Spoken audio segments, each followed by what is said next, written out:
Muy buenas tardes, queridos estimados participantes. Dar la cordial bienvenida a cada uno de ustedes y manera puntual a nuestra segunda sesión de clase, el curso gratuito de inglés avanzado C2. ¿Cómo estamos? ¿Cómo nos encontramos? Seguramente estamos muy felices por empezar nuestra segunda sesión de clase. Para nosotros es un honor tenerlos a cada uno de ustedes. Es un honor poder servirlos. Nosotros estamos ubicados en Andahuaylas, Apurímac. Tenemos oficina principal y propia en el Río de Cucho número 528 para todos aquellos que nos quieren ver y también conocernos. Por otro lado, tenemos convenios con distintas instituciones gratuitos. Asimismo, les presento a todo el equipo que vienen trabajando con mucho amor para cada uno de ustedes. Asimismo, invitarles a seguir nuestra página, que ya contamos con más de 20 cursos gratuitos habilitados para el mes de diciembre. Por favor, aprovechar al máximo y pueden invitar a sus amigos, familiares o amistades, sino para mayor información, por favor, comunicarse con el siguiente numerito que está en la pantallita para poderlos ayudar a cada uno de ustedes. Como única importante, ojito aquí, nosotros como institución no hacemos llamadas ni tampoco enviamos mensajes personales. Quien les habla, quien les saluda, soy la asistente académica Costa, quien les estará acompañando en el curso. Con mi persona con el siguiente numerito que es en la pantallita para poderlos ayudar a cada uno de ustedes. Impartir una hermosa clase y también su conocimiento es la maestra Jenny. Asimismo, aprovecho a hacer el reconocimiento a la docente que va impartiendo su conocimiento en nuestra institución. Por favor, no se olviden de nuestros horarios. Frecuencia martes y jueves, horario de 4 a 6 de la tarde. Tendremos 2 semanas de nuestra capacitación. El día de hoy estaremos aprendiendo la sesión 2. Por favor, les recomiendo que tomemos una foto o una captura del temario para que tengamos en cuenta los temas que estaremos aprendiendo durante nuestras 2 semanas de capacitación. Recuerde que la clase es en vivo y asimismo es grabada. Se enviará a su grupo de WhatsApp para que usted pueda repasar y poner en práctica. Asimismo, ya se envía el material. Toda la información, los videos, los manuales se envían a su grupito de WhatsApp. Al finalizar el curso, usted dará un examen para que pueda tramitar su certificado de manera opcional. Al finalizar el curso, usted obtendrá un certificado con mención en inglés avanzado C2 a nombre de nuestra institución. Y también recuerde que el certificado sale con 90 horas académicas. Si usted me pregunta, señorita, ¿por qué sale con 90 horas académicas? Claro que sí sale, porque cuando usted va a tramitar, tendrá como regalo el campus virtual habilitado por más de 2 años. ¿Cómo estaremos en contacto? Por esa razón sale con 90. Tiene que tener una nota mayor e igual a 14. El costo es muy simbólico, de 30 soles, es para mantener sostenible nuestra institución y para seguir brindando más cursos gratuitos.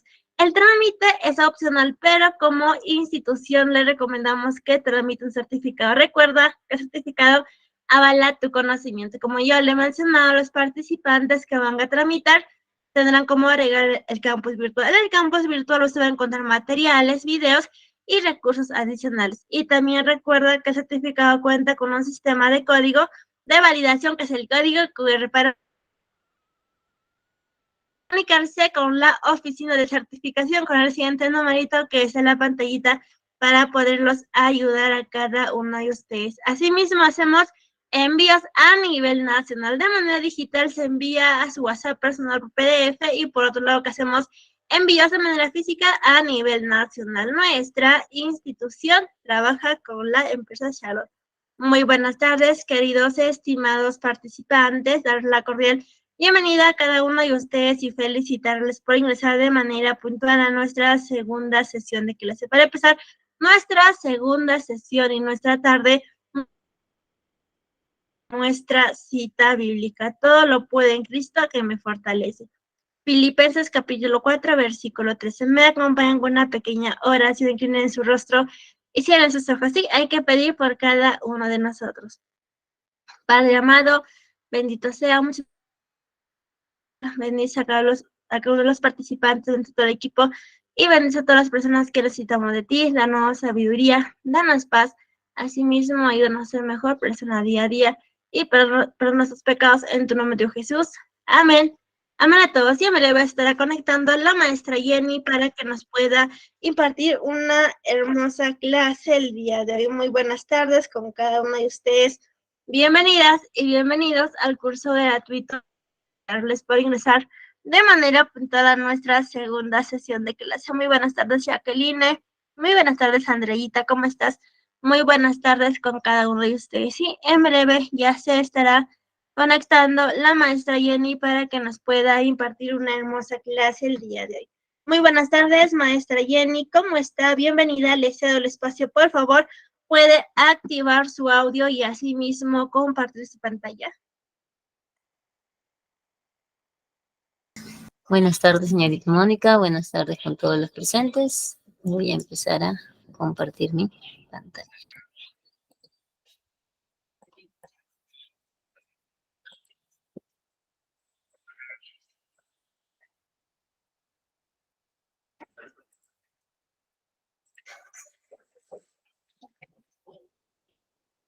Okay, good afternoon, everyone. Let's continue with our sessions, right? Today, as Miss Monica said, we are going to continue working with our session number 2, phrasal verbs. We are going to start with our welcome sign. Dear wonderful students, I wanted to take a moment to extend my heartfelt gratitude to each and every one of you for joining our online session today. Your presence here means the world to me, and I'm truly appreciative of your dedication to learning and growing together. Thank you once again for being such fantastic online students. I'm excited to continue this educational journey with you, and I'm here to support you every step of the way. If you ever need assistance or questions, please don't hesitate to write your questions in the chat. Let's make this online learning experience a memorable and enriching moment. Together we can achieve great things. With warm regards, your teacher, Miss Jenny. Okay, let's continue. What are phrasal verbs? Do you have any ideas about this? Phrasal verbs?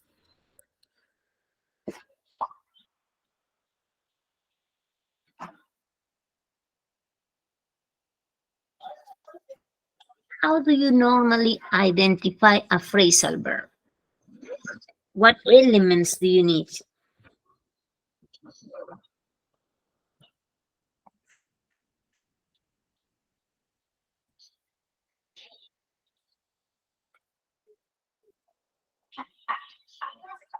A verb plus preposition, says Miguel. Okay. Any other ideas about phrasal verbs?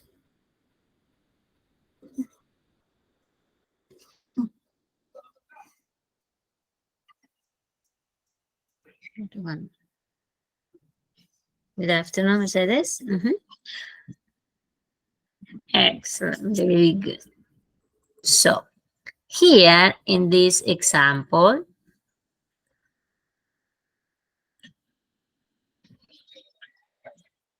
you can see, good afternoon, everybody.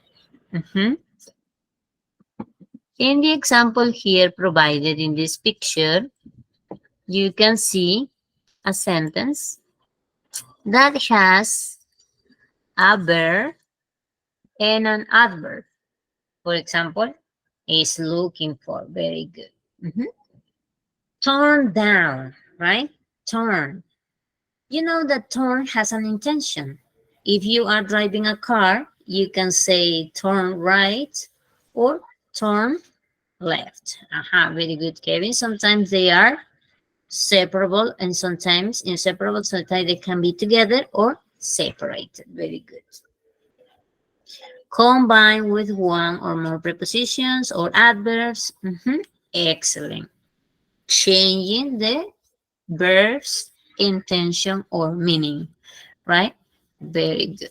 So, for example, in my first sentence that I have the arrows says a verb plus an adverb. Turn and the adverb down. Turn down. What's the intention of turn down in this context? So that's another thing to consider. When you use phrasal verbs, you need to consider the context where you use it. Because if we are talking about television or music, when somebody says turn down the music, what are they asking for? When somebody asks you, turn down the music, please. I can barely hear you. Turn down the music. Excellent. The volume. That's the situation, right? When you hear somebody saying, turn down the volume.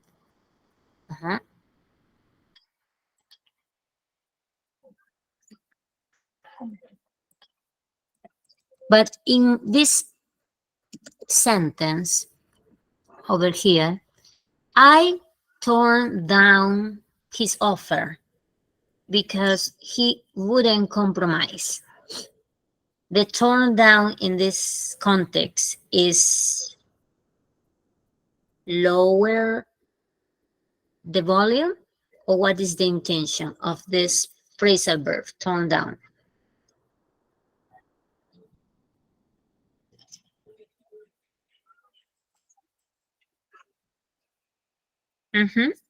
Excellent. It means rejection. You don't want to accept something. You rather say no, because if you keep reading the whole sentence, he says he wouldn't compromise. So you don't have commitment. Since you are not a reliable person, sometimes people tell, I will turn down the offer, I will turn down the contract or anything, because exactly rejecting, rechazar. You reject that because the other person is not really reliable or not committed to the offer. Okay, I believe in the theory of evolution. Excellent. Yeah, that's what I was explaining. Sometimes turn down when it refers to music or television or movies is because it is too loud, that you better turn it down so that you can hear. Yeah, good, Ruben. What about believing? I believe in the theory of evolution.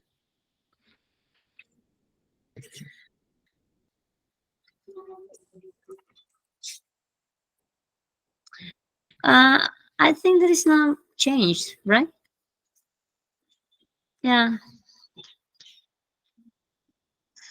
Here in this sentence, they are using a verb and a preposition. A verb and a preposition for our second example. I believe in the theory of evolution. Yeah, the meaning is literal. And what about these other options? Look at this. You have the verb, and then you have an adverb, and then you can have a preposition. Look at this phrasal verb. This phrasal verb has three elements. The agent wants to get out of working the night shift. So you have the verb, the adverb, and the preposition.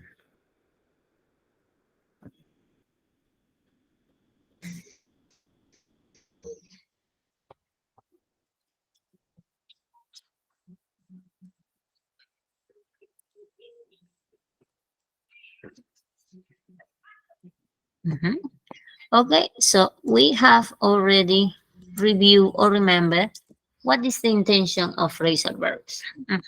Leave, very good. You don't want to do it. Get out of. Get free. Okay, here on my next picture, you can see many other different phrasal verbs. Look at the first one. The first one related to the car. Look at this. Get in. Get in. Mhm. Get in, right? It's clear the intention. You have the picture and then you have the phrasal verb. Get in. And the other is get on the bus. Get in the car, get on the bus. Mhm. Then you have put on.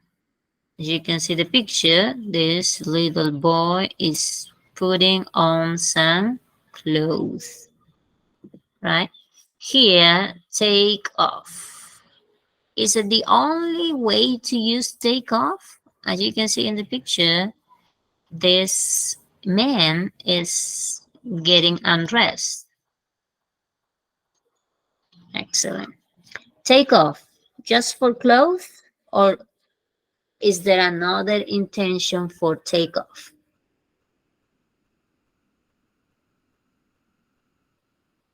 What would you say?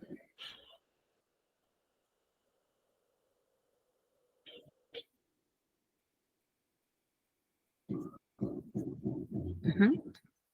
The phrasal verb take off is only for what you see in the picture. El take off solo se usa como vemos en la fotografía. Take off your clothes, or in other cases. Or better yet, how have you used this phrasal verb? Take off.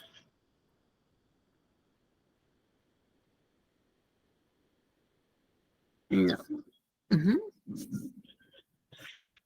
El take off, the phrasal verb take off, también se puede usar con plane. Ujú. Cuando usamos el avión, cuando está despegando, take off. Take off the plane. ¿Sí? Good afternoon, Melissa. No solo cuando nos quitamos algo, una prenda, sino también at the airport.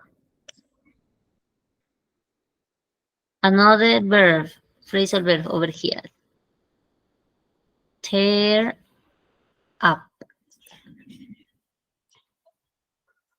Mhm. Tear up.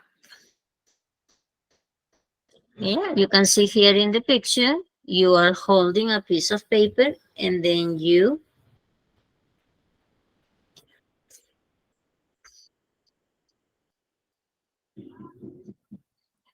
do this. Another phrasal verb is pick up. Pick up. Here in the picture, what are the people doing? What are the people doing in this picture that I'm going to point here? What are they doing? Aha, very good. They are picking up. What? Recogiendo what?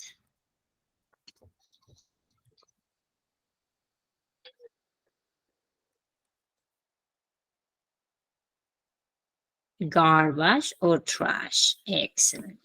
So, imagine that you are holding a pencil or a marker and accidentally it fell down. What phrasal verbs will you use?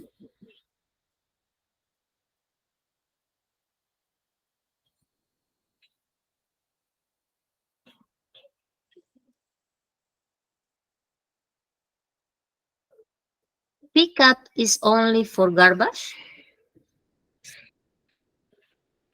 Pick up. This phrasal verb, pick up, is only for garbage? No, right? Mhm. In what other situations do you use pick up? Give me an example. So, pick up is not only for garbage. What is the other intention of pick up?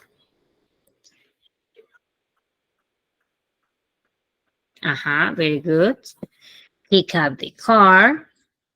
Also, if you have children in the school, you pick up the children, right?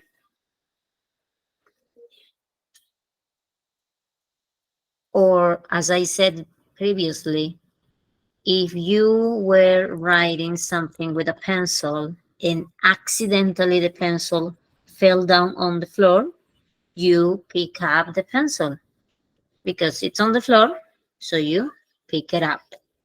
Mhm. Excellent. Another phrasal verb that we have here is run away. Run away.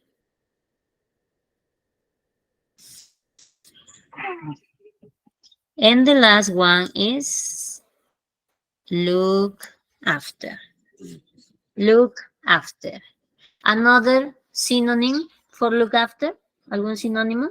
Excellent. We run away. Look after. Take care. Very good. Take care of. Right? Take care of. Look after. Take care of will be the synonym. The three words. Take care of. Very good. Mhm. From these phrasal verbs, which one have you used lately?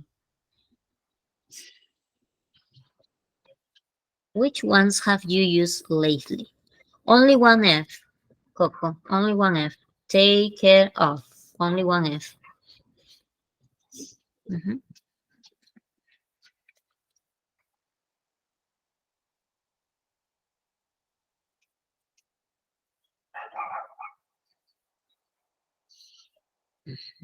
Thank you. So that's going to be our topic today.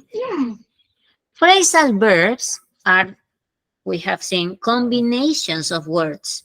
That means a verb, one or more particles, which are typically adverbs or prepositions that accompany the original verb. And that thing that you do, it's gonna change the meaning. For example, as I mentioned, you have the verb take, and you say, take the kids to school. And then you change the verb or you add adverb or preposition, like here in this example, take off.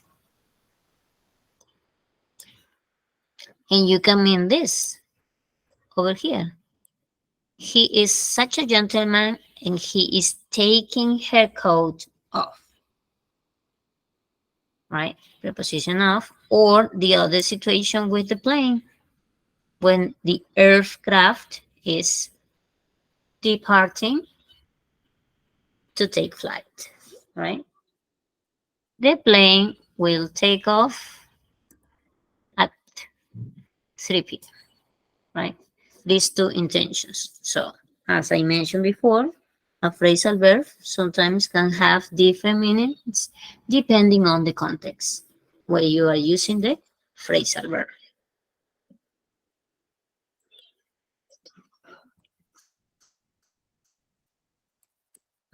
We already have seen this. Phrasal verbs can be two types, transitive or intransitive. What is that?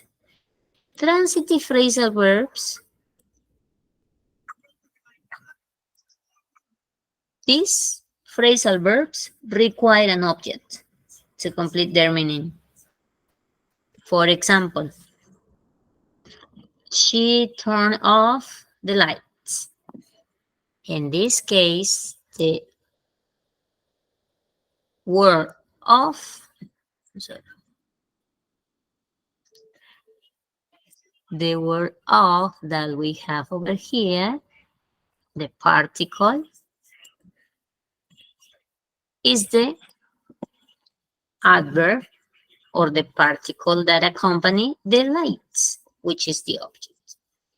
Okay, turn off the light. So when we talk about transitive, that means that we are going to use an object to complete the meaning.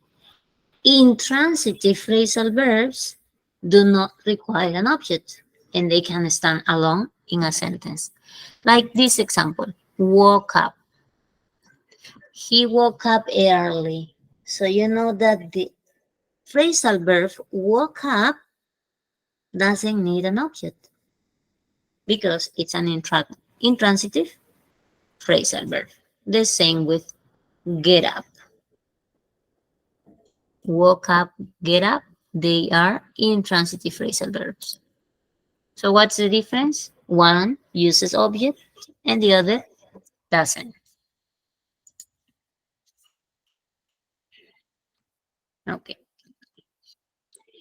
Phrasal verbs, this is my advice for you. Phrasal verbs are used in various contexts and are an essential part of everyday spoken and written English. They can often make English more idiomatic and natural. Learning phrasal verbs can be challenging due to the multiple meanings some of them have, but it's crucial for all of you to learn them for fluency and also to understand how native speakers communicate and use them in daily conversations to realize how the language can be dynamic using these phrasal verbs. Here I've considered three different phrasal verbs like come, get, and break. And each one of them has different combinations. Let's work on these phrasal verbs. For example, we have get over. When you have get over, look at the intention. What is the meaning of get over?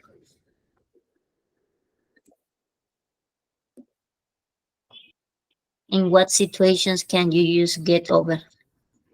Aha, very similar to overcome. Mhm. So that's the beauty of phrasal verbs. Sometimes you use overcome in many of your conversations. Why not to use get over, which has the same meaning? So you can change words. Get over. Recover from a health problem and also to overcome, as you mentioned, a difficult emotional situation. Okay, get over. For example, if you break up with your boyfriend or your girlfriend after a while, you will get over. It takes time, you need to mourn, but then after a while, you will get over. Mhm. Okay, another, get on. Oh, get along, get along. What would be get along? Yeah, superar el get over. Get along.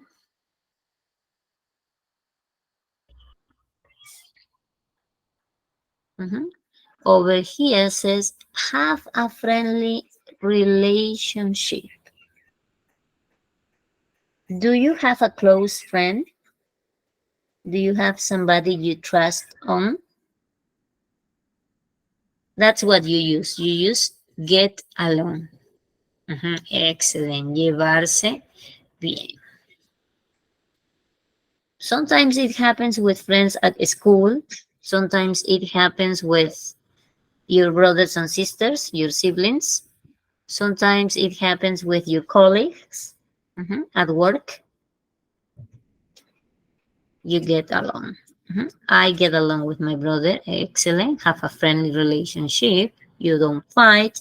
You have some differences, but you don't get into a fight. Good. Another verb, phrasal verb, is get away with. Get away with. What's the meaning of that? You have three words. Get away with.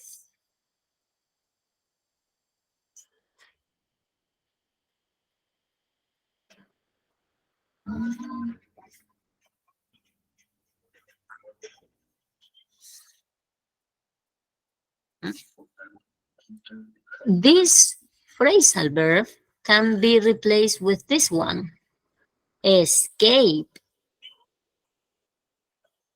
Mhm. Escape. Similar than run away, get away with. But yeah, run away, flee, with no punishment. It's more related with o connected to the law, ¿no? Más conectado con las leyes puede ser el get away with, porque over here says escape with no punishment, escapar pero sin castigo. So, escape with no punishment. Crimes, related to crimes. For example, get away with murder, librarse, ¿no? De los cargos en un asesinato, get away with. Another phrasal verb with get is get back. What is get back? Return from a place, also to recover. Excellent. Get back.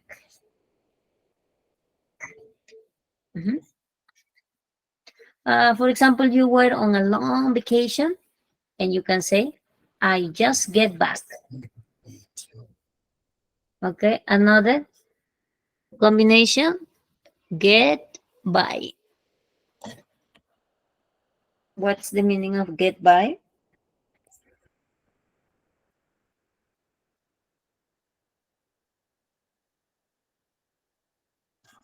Over here says, live without money. Is it possible? Can you get by? No. Get by, get, and the preposition by, the one that we use in passive voice. Get by. Over here, the meaning says, live without money. Can we live without money?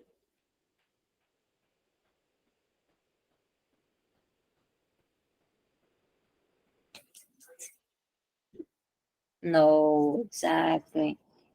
We need money to buy things, to pay for things, to do some transactions. Very good.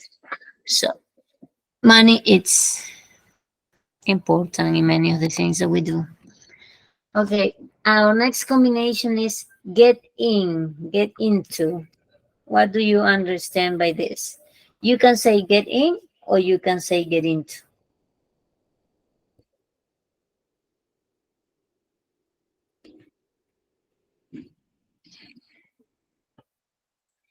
Enter, very good.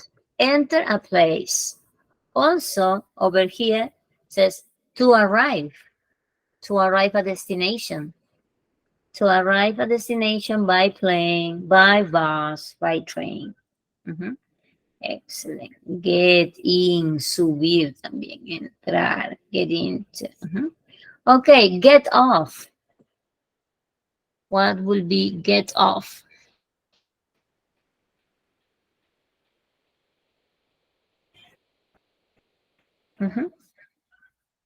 Bajarse. Could be right. Leave a bus, leave a train, leave a subway.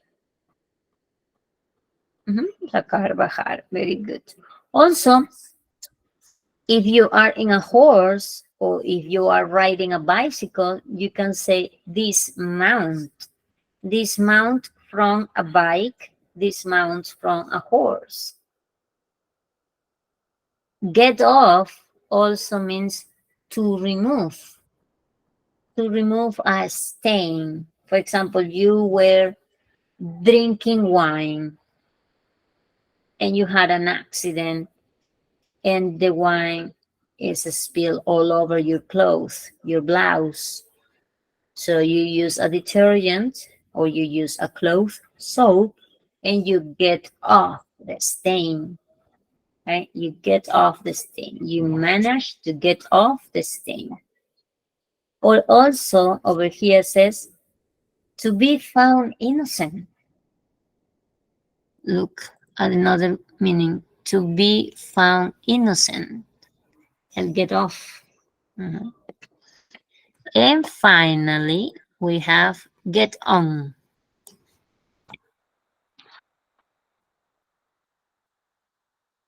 Excellent. Get on.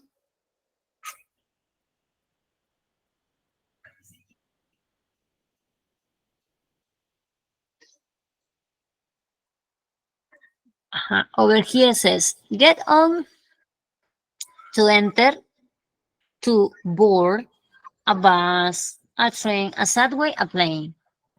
Also, get on has another intention, and it says have a friendly relationship.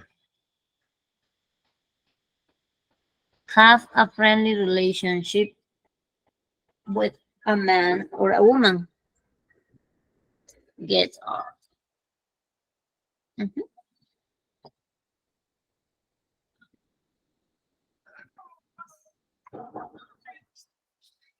Okay, let's continue.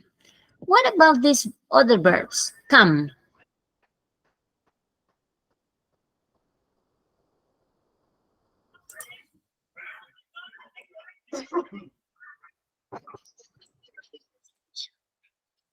Come along. When you use come along,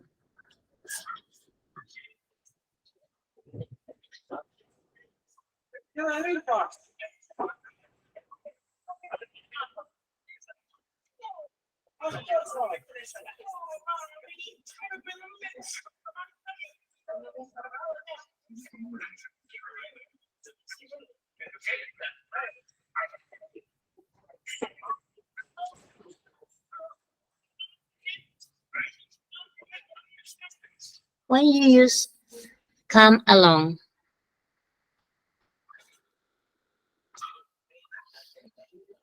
have you ever used this word, come along?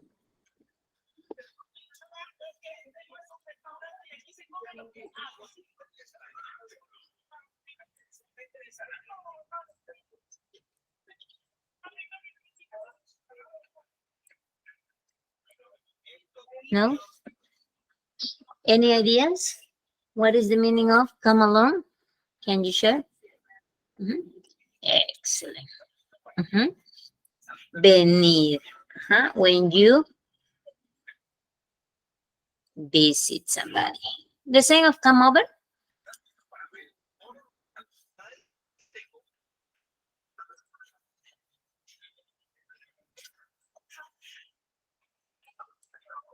Come over.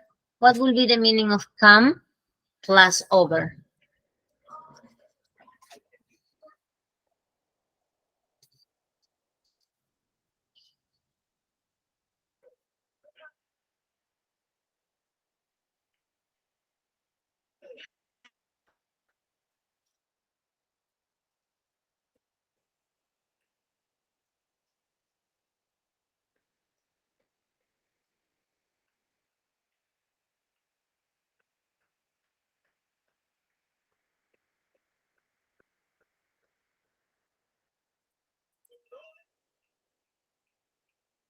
Mhm.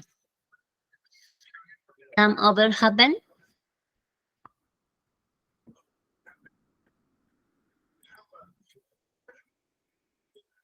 Come across? Occur. Happen. Come across?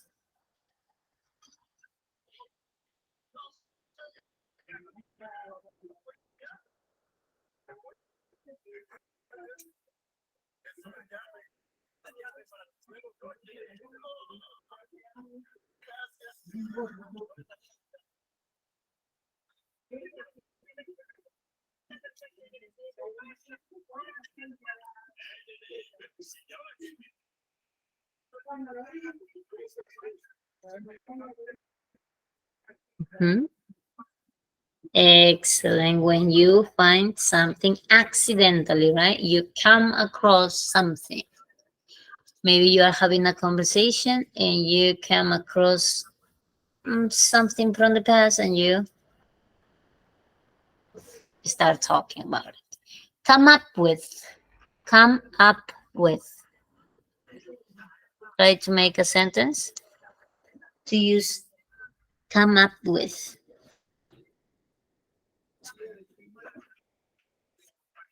come across, yeah, also with somebody.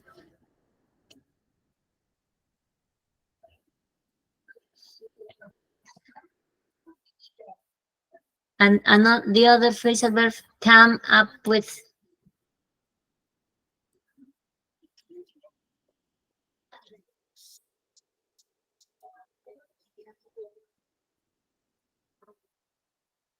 Mhm. So here, mhm, say yes. Mhm. To provide ideas, right? To come up with something new, during the meeting. Good. So, as you can see, a verb can have different adverbs or prepositions to be added in order to change the meaning and be used according to the context. Let's continue. So, this is gonna be our first situation at a restaurant. We have the first phrasal verb, ring out. Ring, you know that ring is like to call somebody, right? But in this situation at a restaurant, ring up is what would be for you ring up based on the explanation. It says this means to use a cash register or point of sale system to record the total cost of a meal or items ordered. Ring up will be like have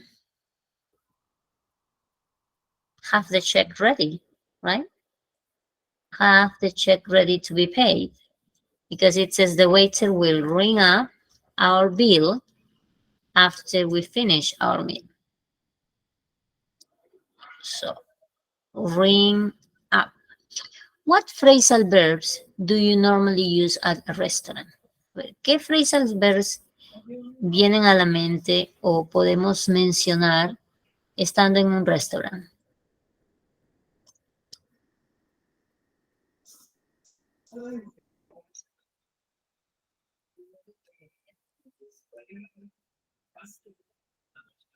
Que hayas usado. A ver, maybe you have used phrasal verbs at a restaurant.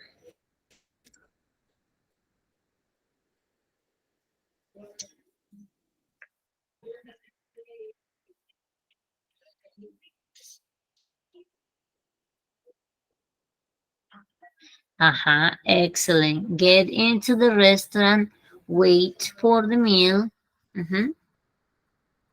ask for dessert, mhm, ask for a bottle of wine or a glass of water. Is my food ready to pick up? I will order a takeout also, right? I will order a takeout and the waiter has to clean up the table. Very good. Things that you can use at a restaurant in the situation, right? Okay. Bring over. For example, the waiter. The waiter will bring over your food to the table, right?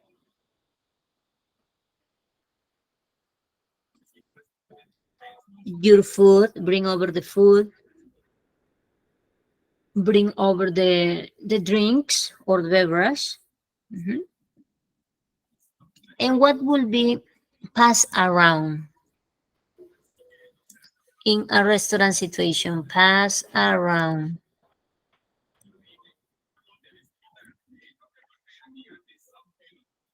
What will be this? Pass around. Pass around what?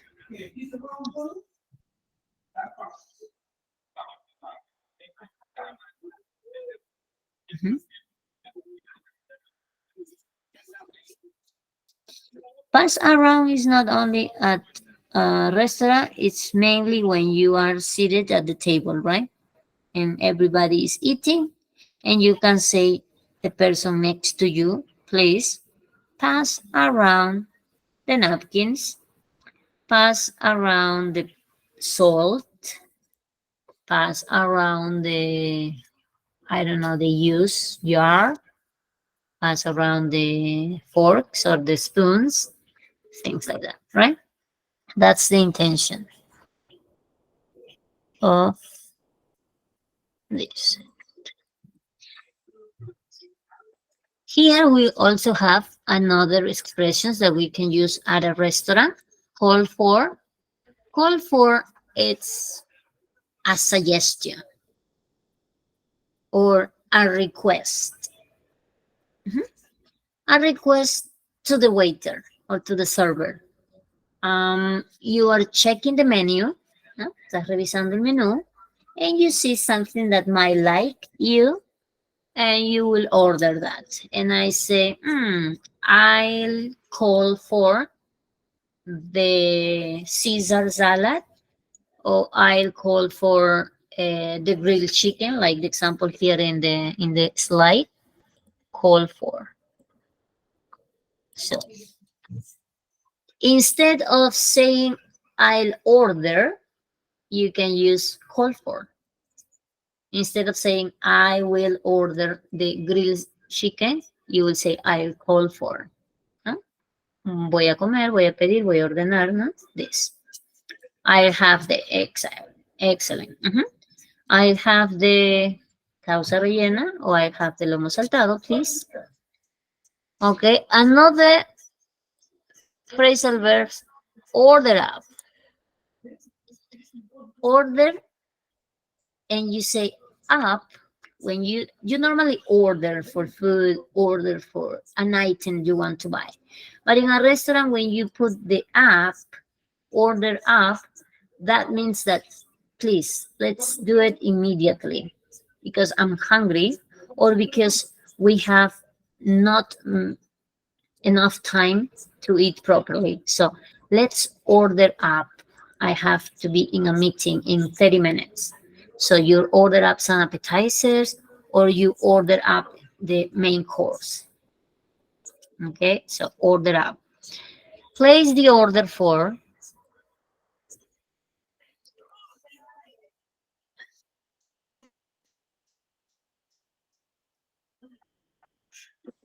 It's officially the same thing like as order up. You officially request food or drinks for the server.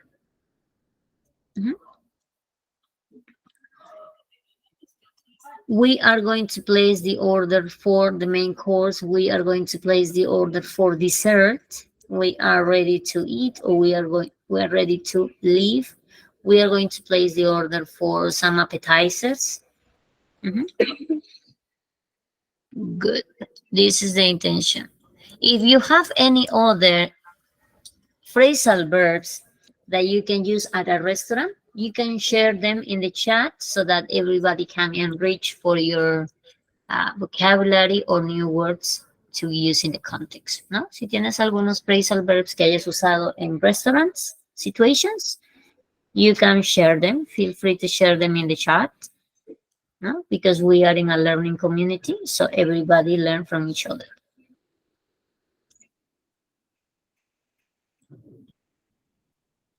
Okay, let's continue. Another phrasal verb that we have over here is settle up. Settle up.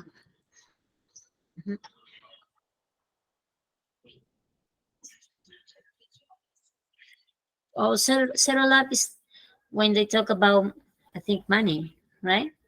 This means to pay the bill. Settle up. I'm going to pay the total amount, or we are going to divide the bill.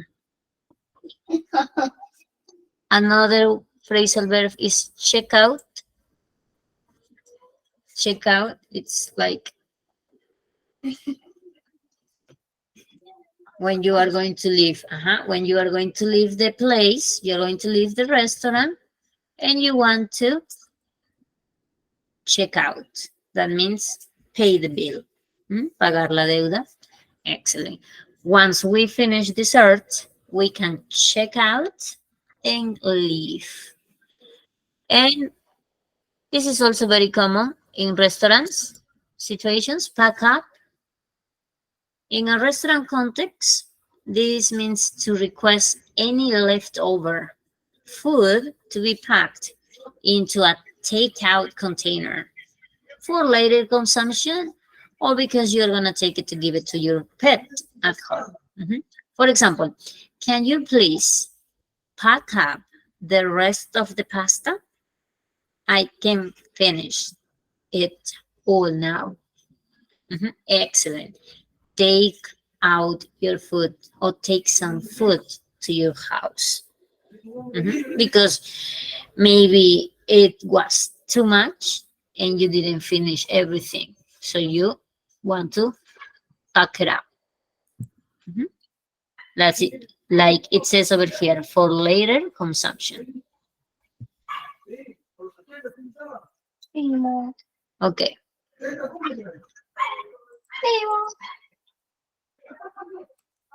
Let's continue. So here you have some examples using the phrasal verbs that we have practiced. So another situation at the airport. What phrasal verbs come to your mind in this situation at the airport? Can you tell me? At the airport, for me, take off, check in. For you, what phrasal verbs you normally use at the airport?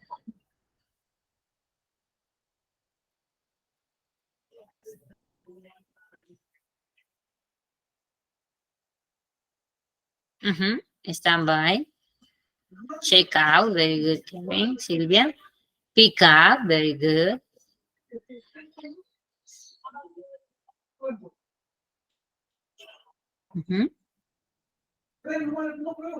Another phrasal verb.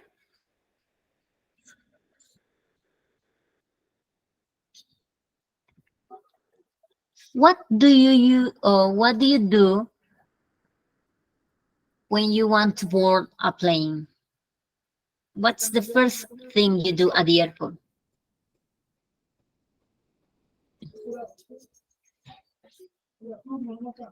At the airport, we normally do this, the check-in. Excellent. And this action, the check-in, is not only done at the airport. You can do it also at the hotels, right? You check in at the hotel front desk. You do the check-in at the airport before boarding a plane. You can do the checking online, of course. Very good. So when you do the checking, what elements, what do you need? What information do you need to provide?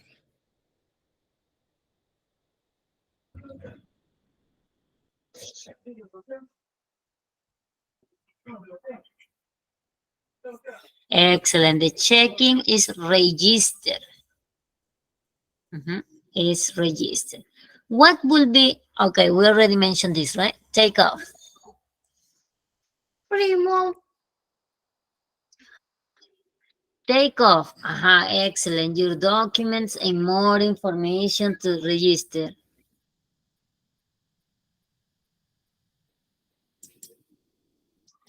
Very good. Hold up. What will be hold up?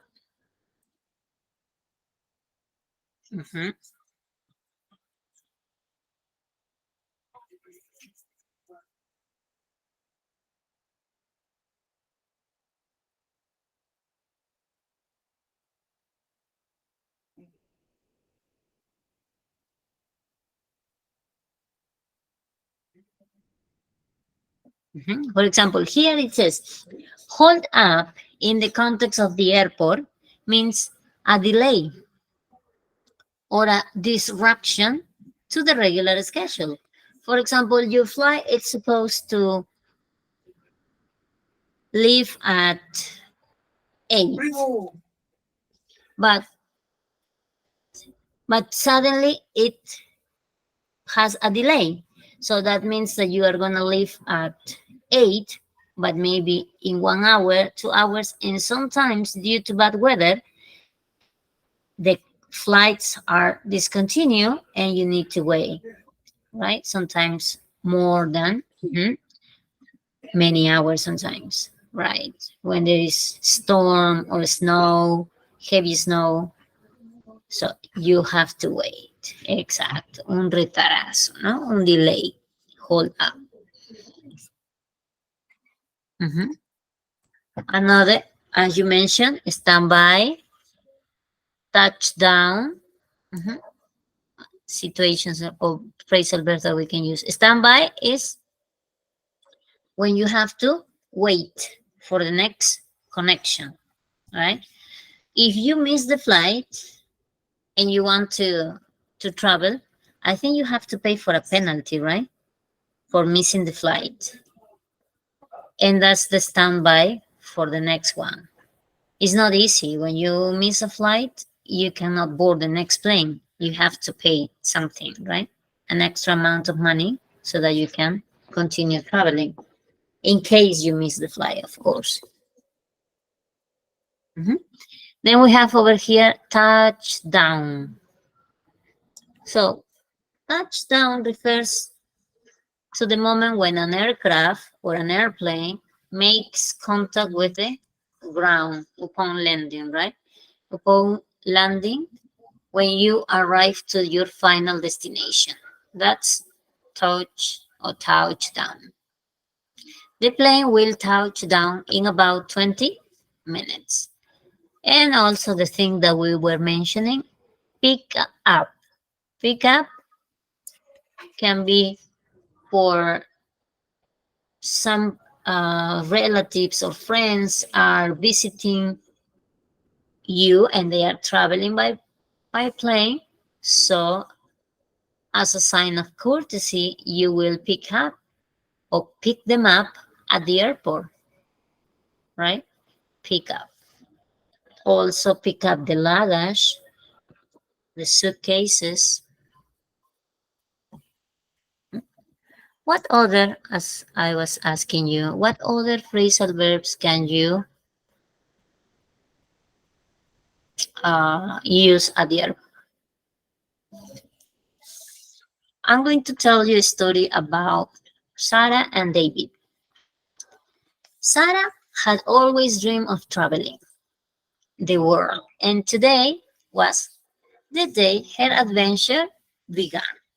She arrived at the airport with her passport and luggage, excited and ready for her journey.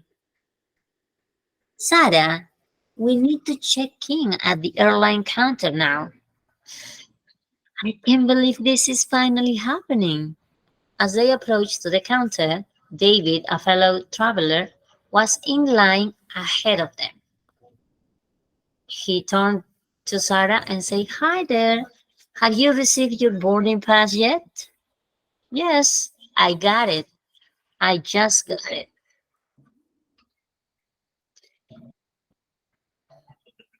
Davy and Sarah found themselves seated next to each other on the plane. The flight attendants announced that their flight was about to take off.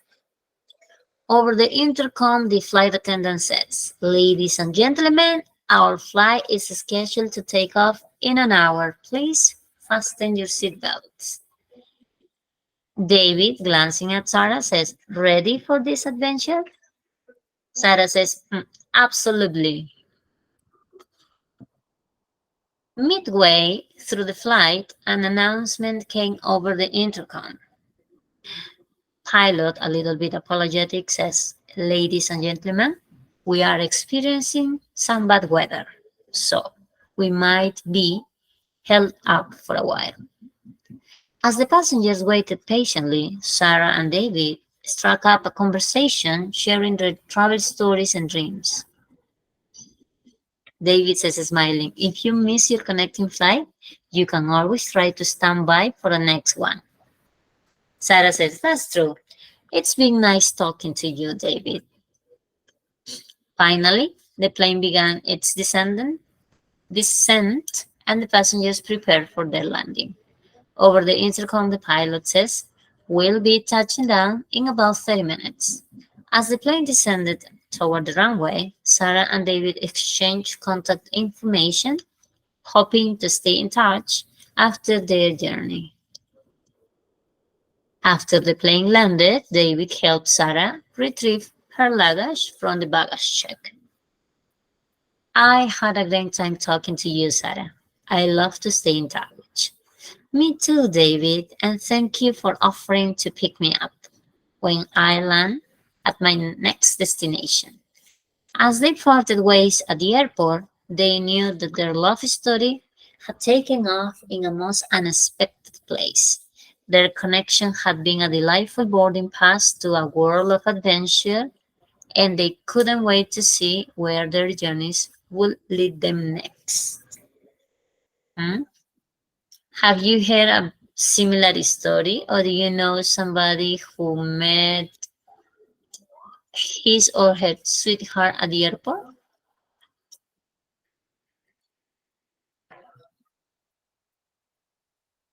Or maybe not a sweetheart, but a friend, a good friend?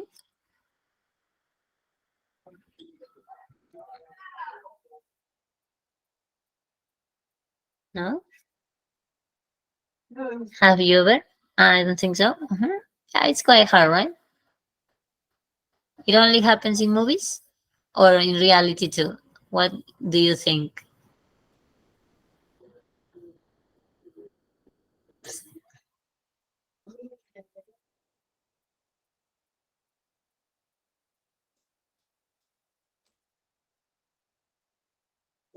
Do you think that we can find? Yeah, it might happen once in a blue moon.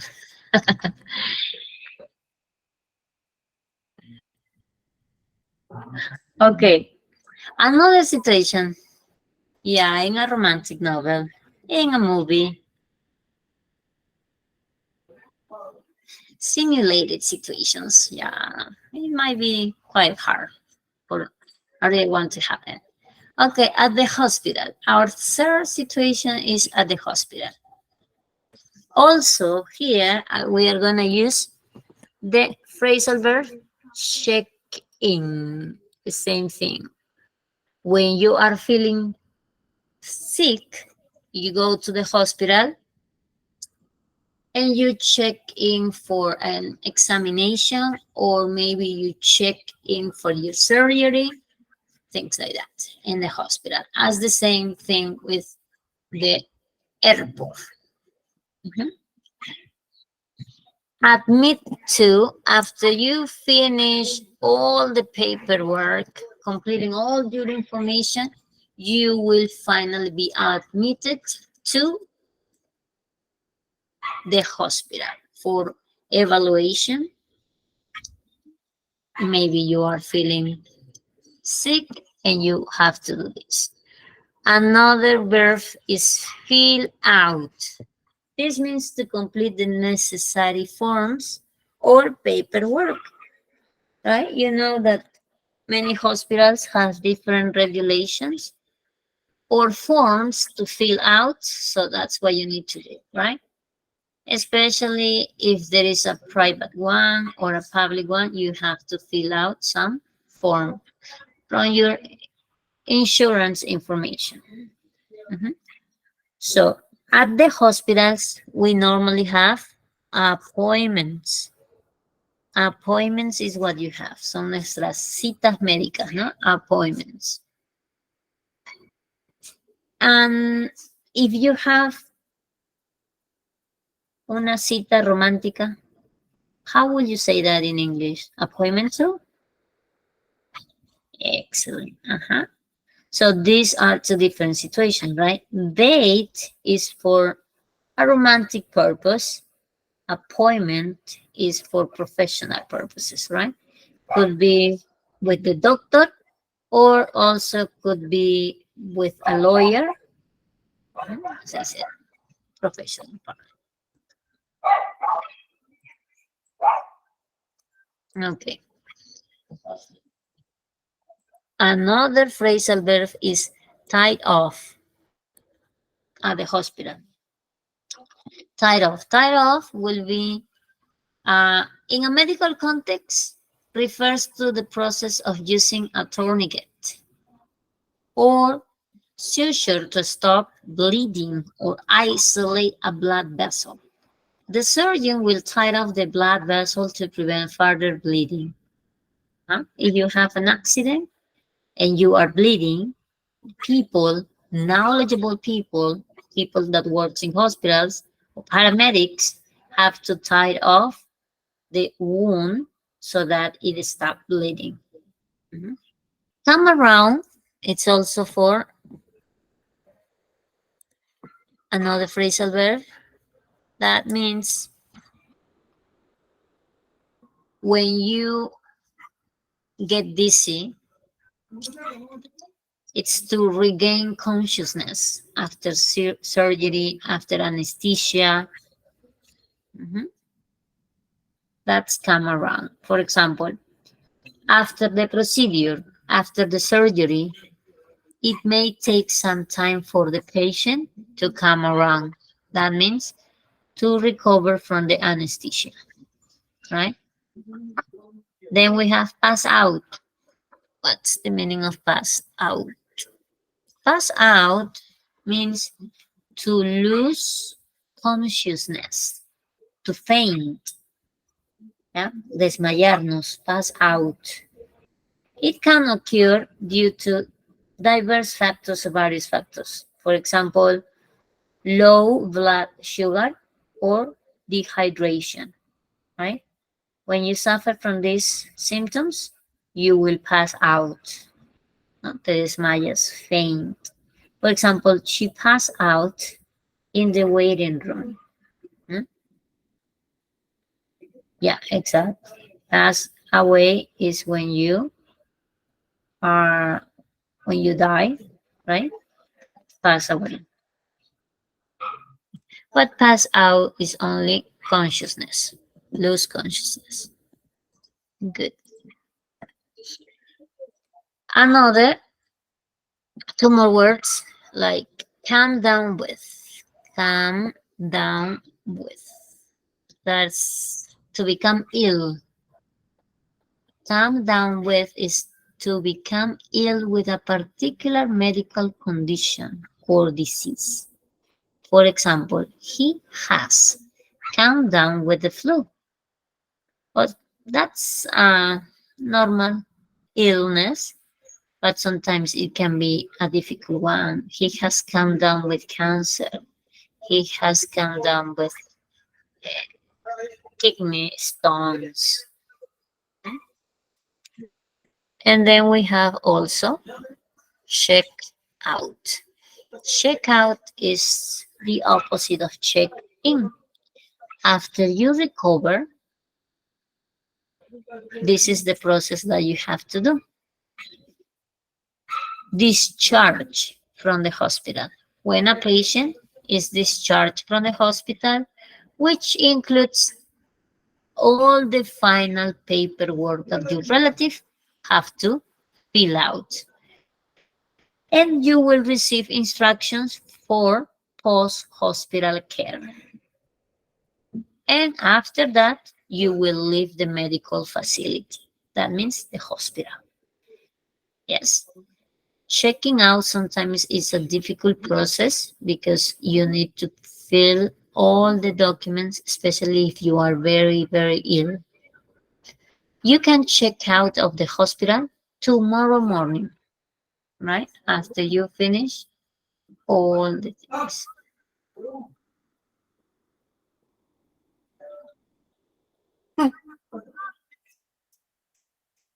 Okay, let's continue.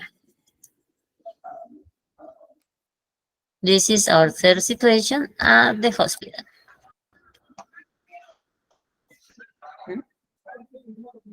I'm going to give you like 3 to 5 minutes so that you can do the reading and pay the bill, of course. That's going to be the most complicated part of the hospital, especially if you have stayed there for several days. Okay, I'm going to give you, as I said, 5 minutes to do the reading time that is called a journey to recovery. A journey to recovery, you will read it and then we are going to exchange some information. Mhm.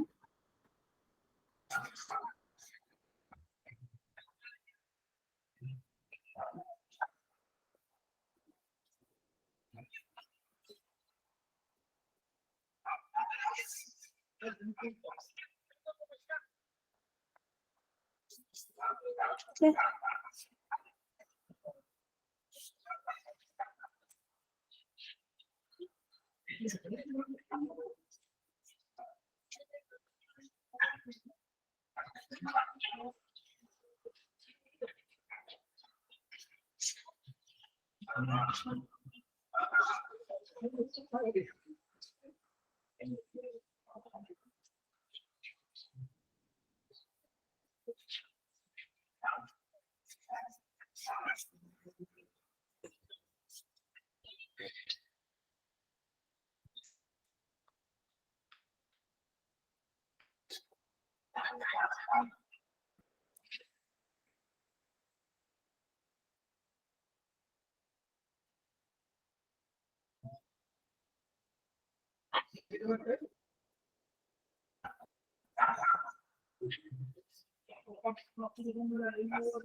So let's do this here. Mhm.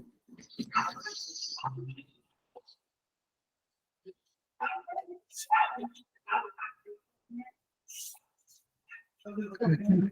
Let's continue over here.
Mhm. Okay.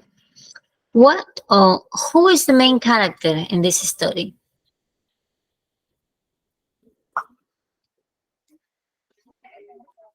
Emma. Mhm. What's wrong with Emma?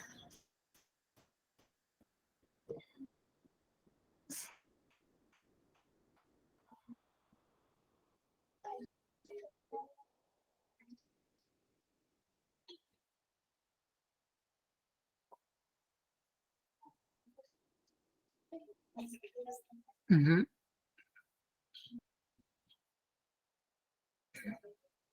Fever. She felt sick. Uh-huh. Mhm. She came down with a fever, a severe flu. Very good. Mhm.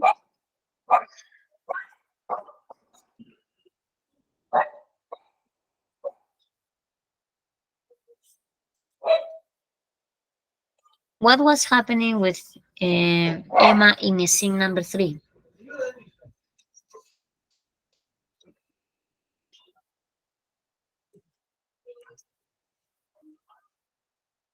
What happened in scene 3 to Emma?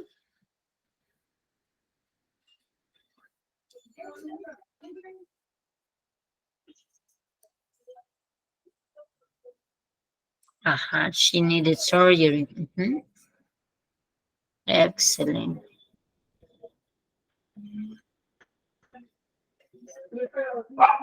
He had a terrible condition, right?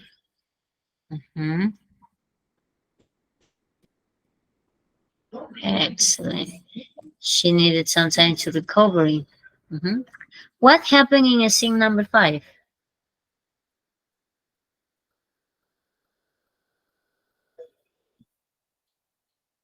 Tied off.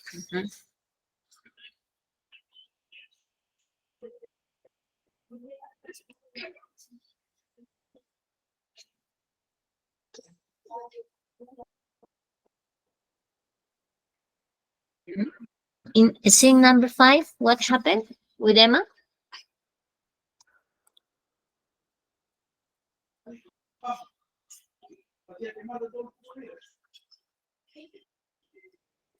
She felt sick again.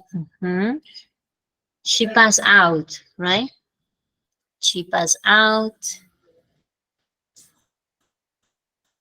She was rushed to the back to the hospital. They start doing a series of tests.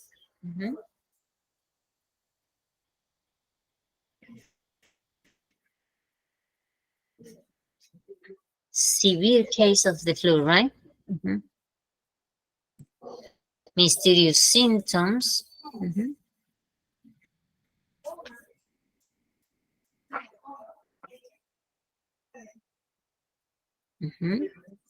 And after this difficult situation, how did Emma feel?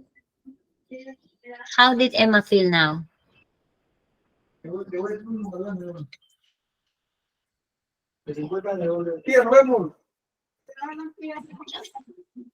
How does Emma feel now?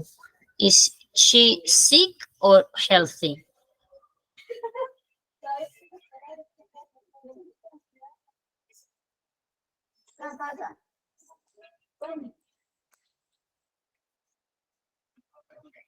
Yes, she's healthy at the end.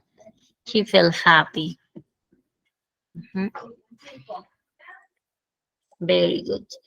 So now let's move to the store situation. Let's go to the store. Any phrasal verbs that you can use at the store? ¿Algún phrasal verb que hayas usado en la tienda, at the store?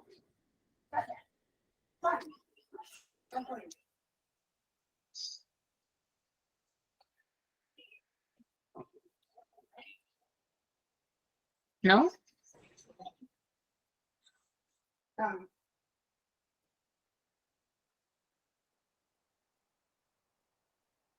Look at the products. Very good.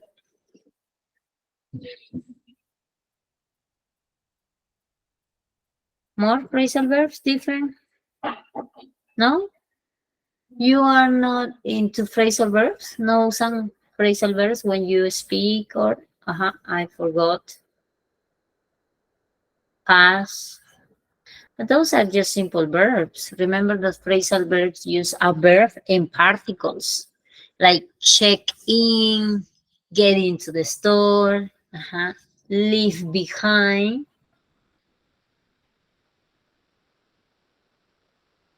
Have you ever left behind a valuable item in a store? Have you ever left behind a valuable item at the store? Let's say your cell phone, your purse.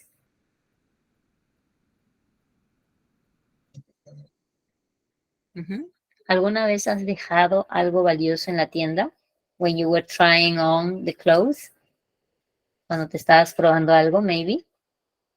Or when you were paying?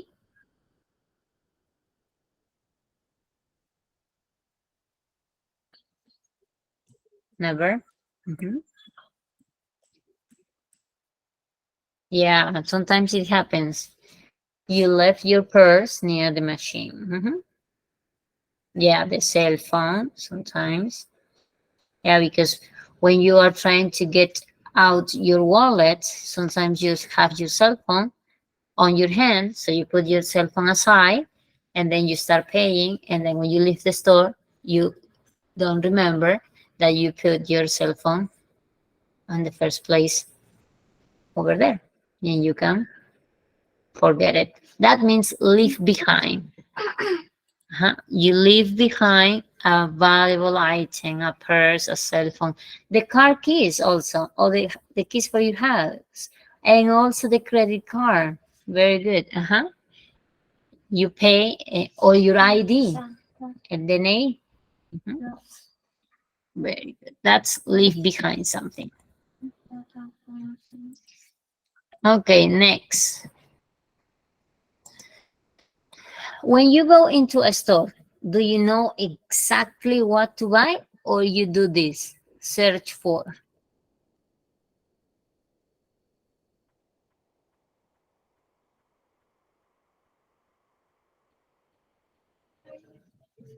or look through and ask around. Have you used any of these phrasal verbs? Search for is when you miss something. Look through and ask around. ¿Has usado alguno de esos phrasal verbs?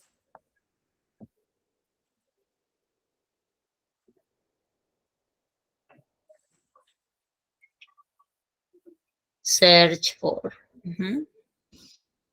Search for, yeah, very good. Look through also. Examine the things carefully. Yeah, when you want to choose an item to buy, so you look through. And also ask around.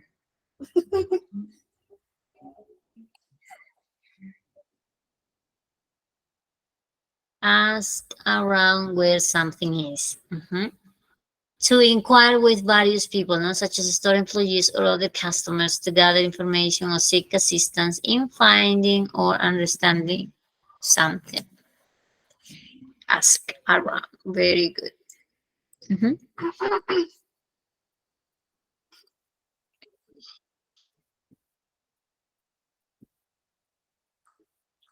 Excellent. Another word is come across. Very good.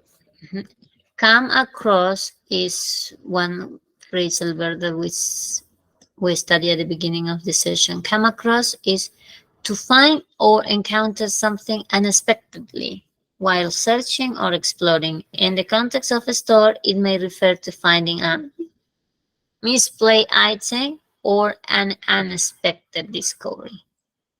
Right? Come across.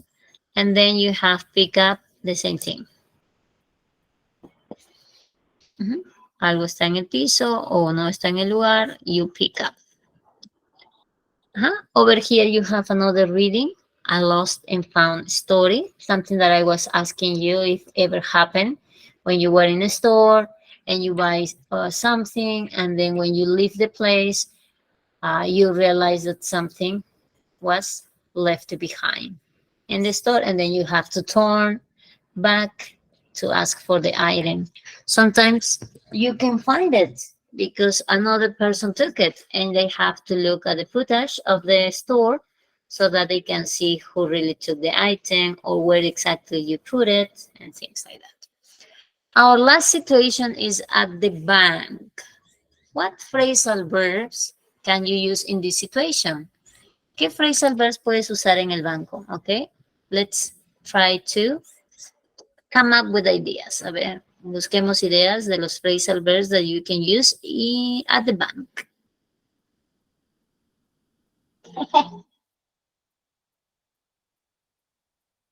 Okay, I'm going to give you 1 minute.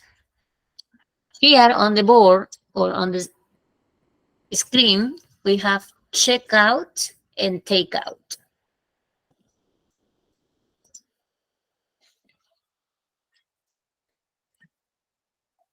Check out and take out. Check out is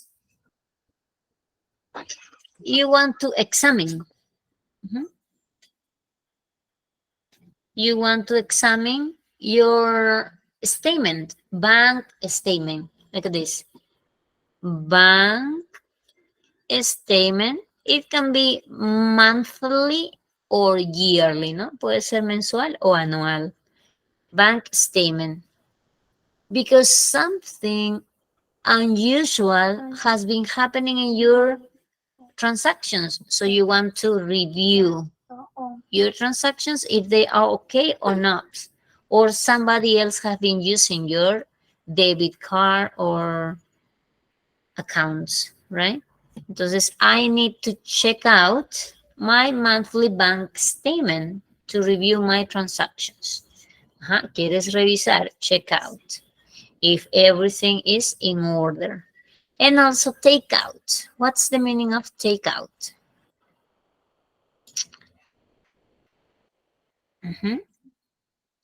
Another word for take out is this one over here. Withdraw. Withdraw. Es lo mismo que take out.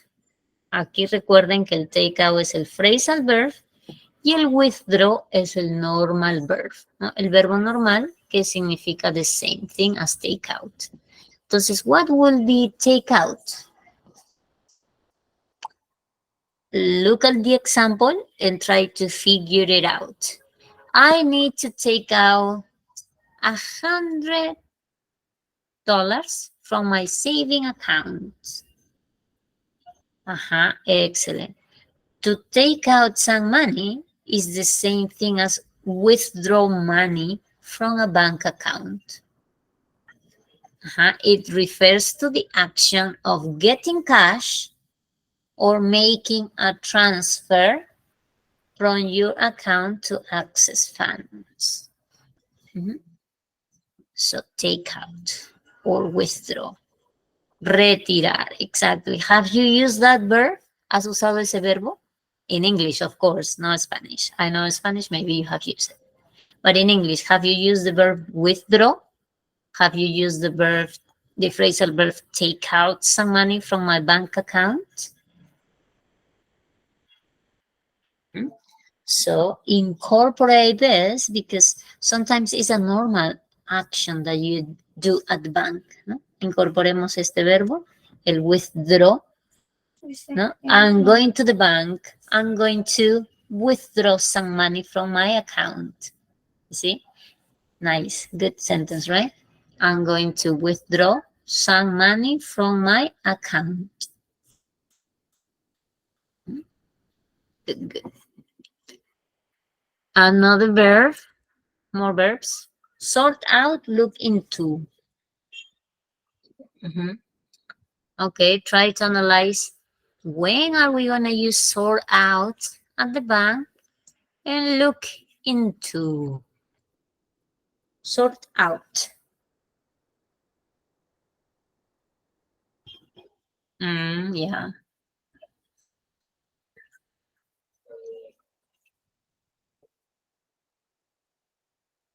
Yeah, exactly. When you see irregular actions in your expenses and you see, oh, why the company is charging me with this amount of money? I haven't booked anything. So something is weird. I'm going to call the company for tracking my expenses. For example, I need to sort out my credit card statements to track my expenses, right? Sometimes credit cards are dangerous because other people can steal your codes and buy things, expensive things, right? And that means trouble for you. So sort out is because you want to organize, you want to resolve, and you want to address issues or with financial matters. Look into. What is look into?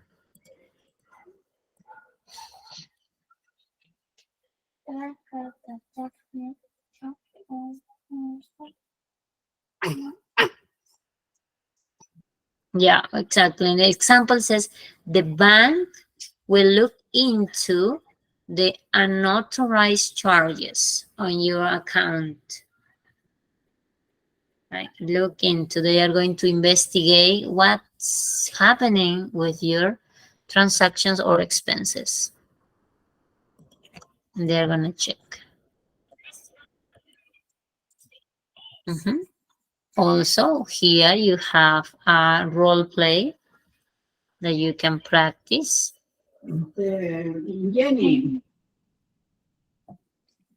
Okay. Tongue twister with phrasal verbs.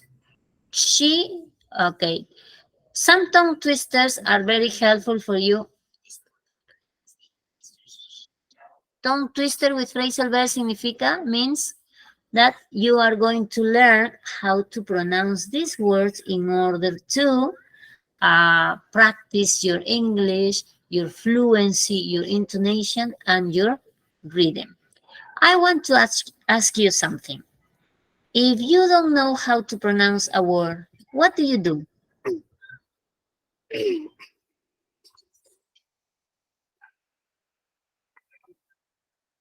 When you come across with a new word, cuando te encuentras con una palabra nueva, and you don't know how to pronounce the word, what do you do?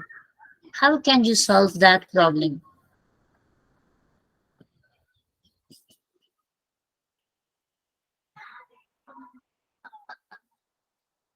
Any ideas?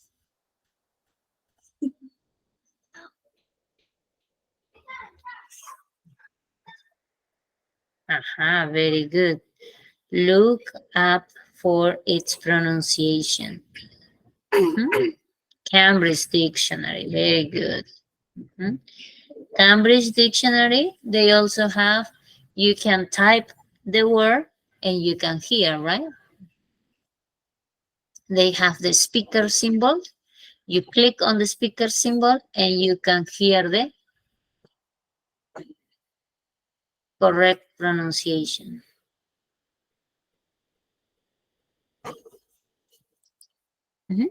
So over here, I have some practice. I'm going to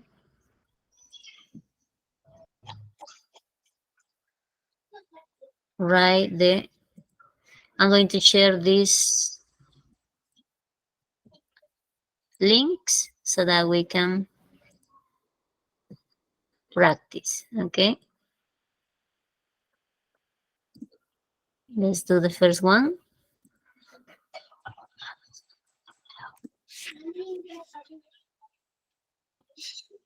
Okay, I'm going to give you some minutes so that you can practice.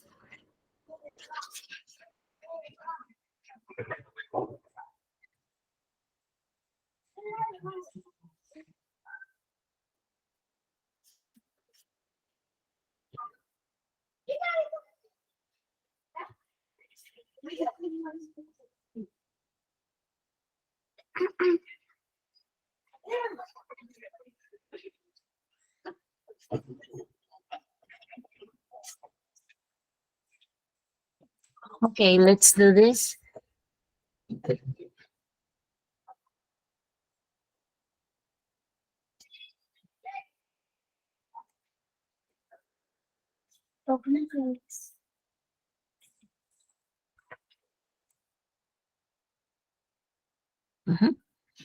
What will be the first option for this phrasal verb match activity?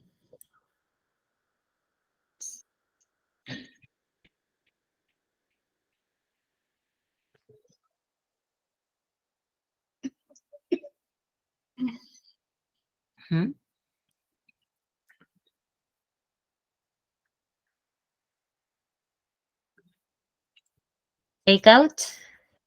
Are you sure? Take out, don't worry, it's going to be fine. Oh, oh yeah, so don't worry, yeah. I think it activated with in different order, right? What will be with don't worry?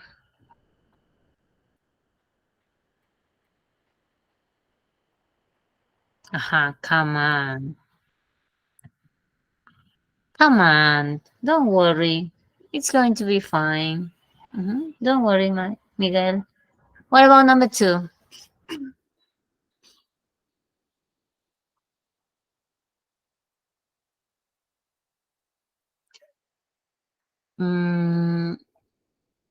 She the letter out of the envelope.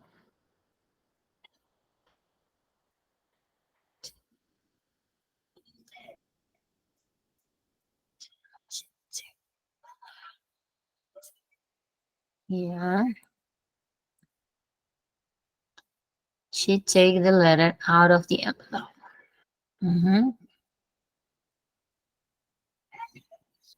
Number 2. Number 3 now.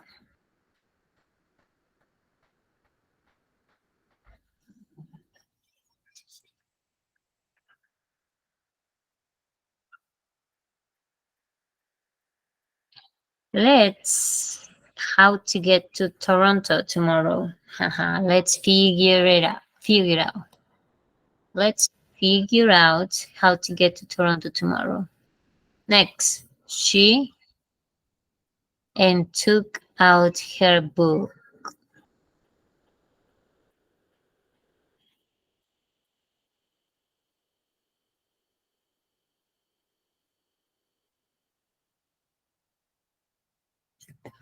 What about number 4?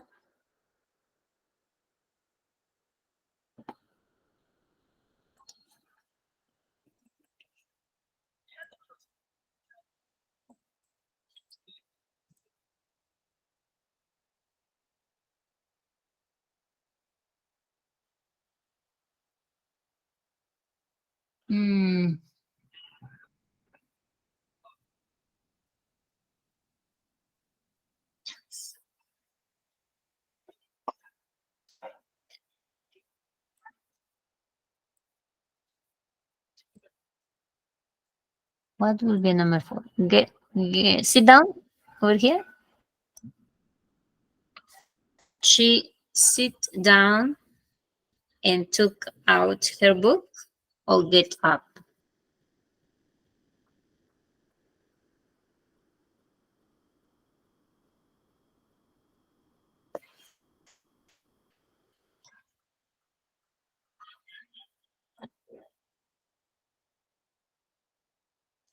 She get up from her chair when we arrived. Sit down and took out her book.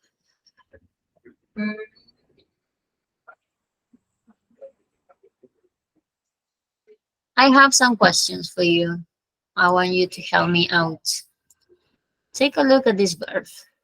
Take out, figure out. No, take out, and the last 2 ones.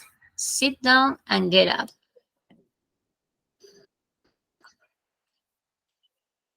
Take out, sit down, and get up. Do you see? Do you see something wrong, or it's nothing wrong? Any mistakes? ¿Algún error? No, está bien. What do you think?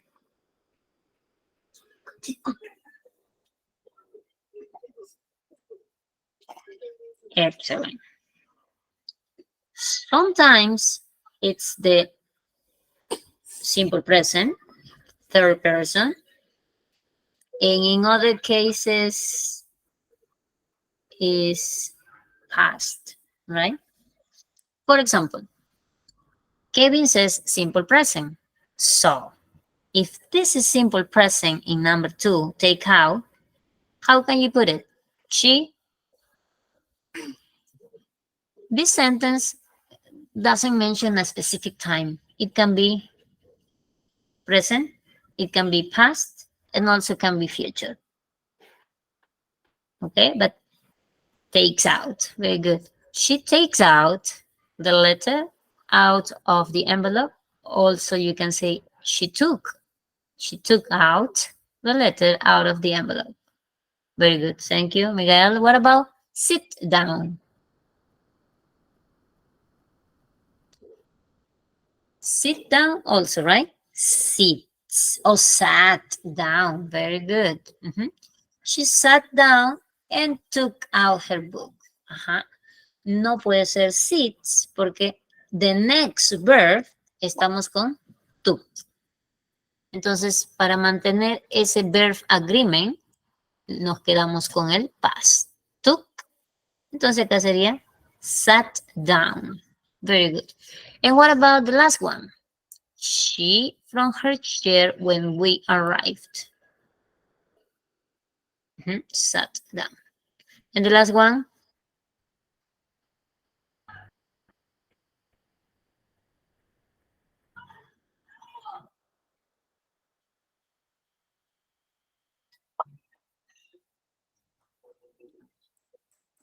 Got up. Very good.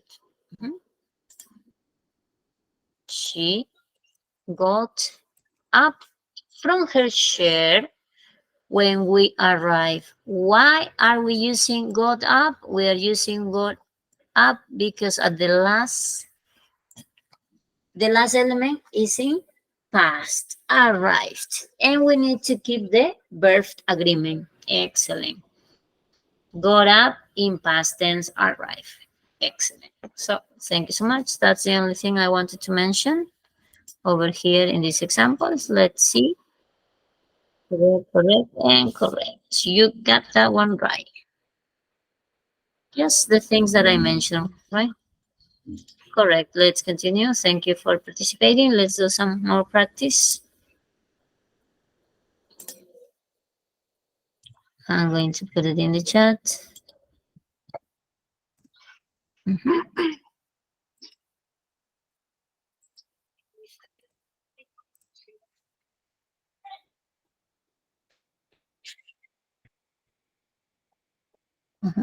There you have.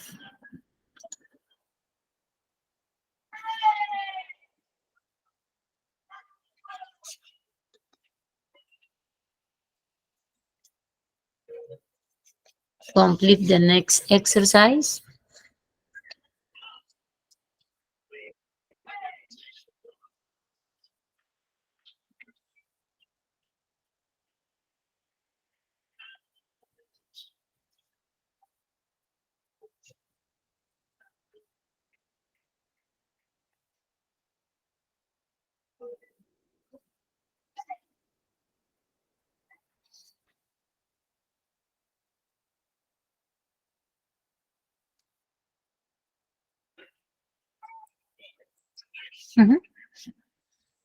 In the first situation, we going home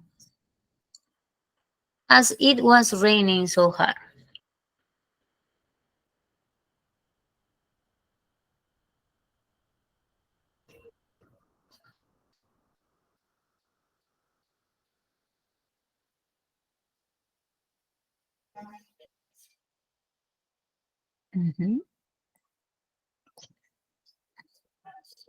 Good, thank you. We ended up going home as it was raining so hard. Next situation.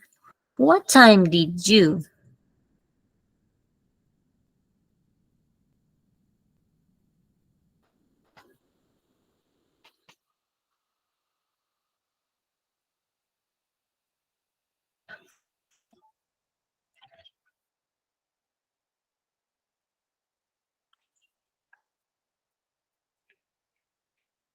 get back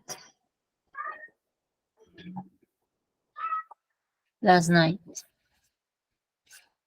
Third situation. She has finally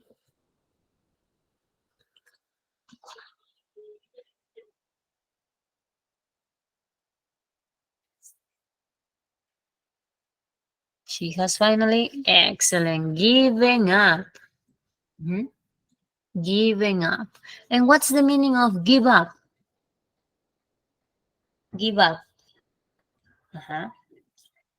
Why are you using gives, Mercedes? Take a look at this example.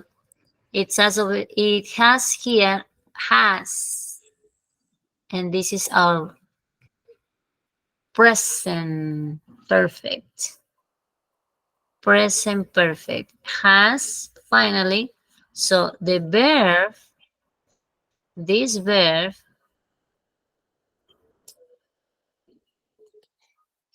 give up has to be in past participle. Giving up. Okay, don't forget. Yes. Give up can mean stop doing something from now on. Exactly. Give up. You stop. You stop smoking, right? Because you know that it's bad for your health. You can have lung cancer. You can have yellow teeth, bad breath, and many other problems, right? With smoking. And not only you, but all the people around you, because we are going to become passive smokers, which is also a bad condition. So you give up smoking because it's not good at all. Okay, let's continue. Let's continue with the number 4. She from her computer when I call her name.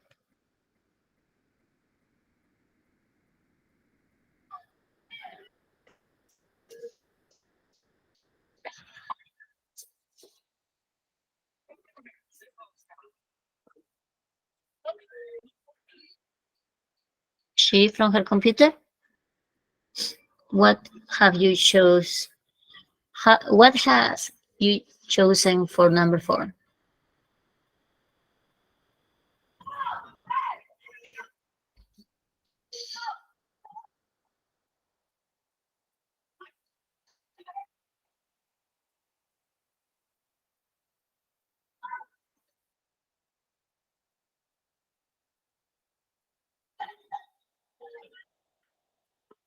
Mm-hmm. She looked up from her computer when I called her name. And finally, women make up 30% of the employees here. Let's check. Good. Thank you so much for that. Mhm. Let's do one more thing. I hope you are following the activities at home in order to practice. The idea is for you to practice in these situations. Okay, activate the game, please.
Okay, number 1, my coat because I was hot.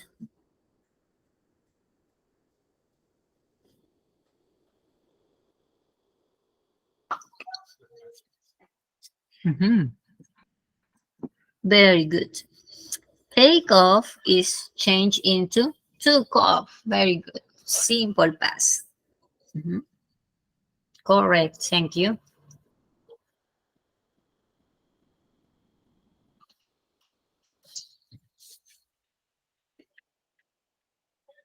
Next.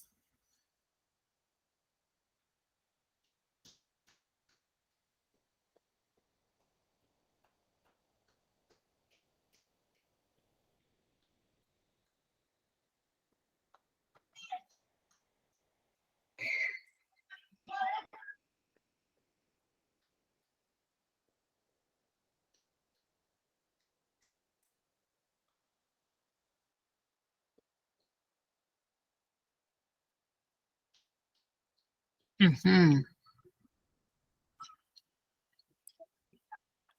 She needed to work out how to get to the wedding. Good. Number 3.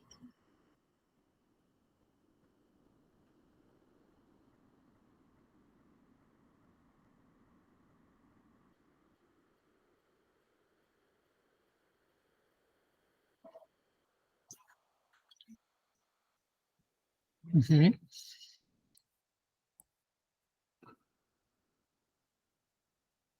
He stood up to let an old man sit down. Very good.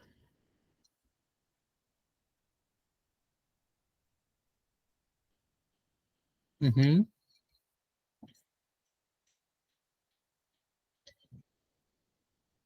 Number 5.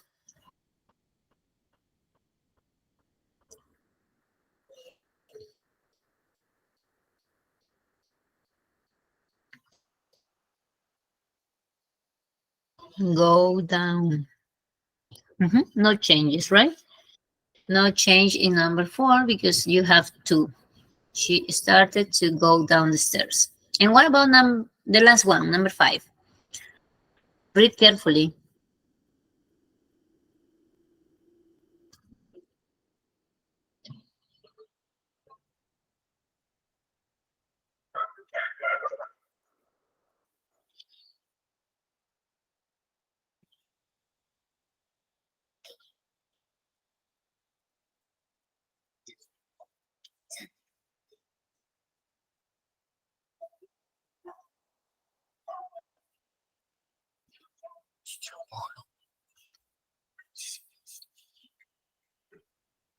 Mhm.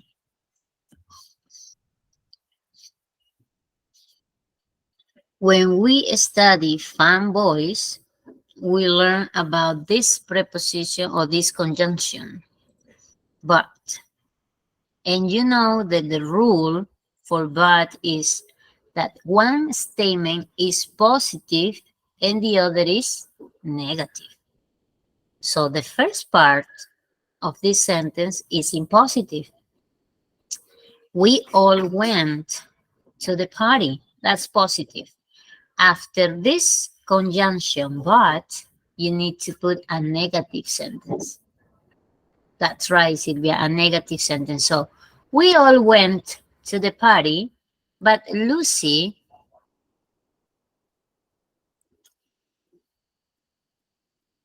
mhm, with the fanboy but, one is positive and the other is negative. Very good, Miguel. You are right. Lucy didn't show up. Over here, I'm going to write them.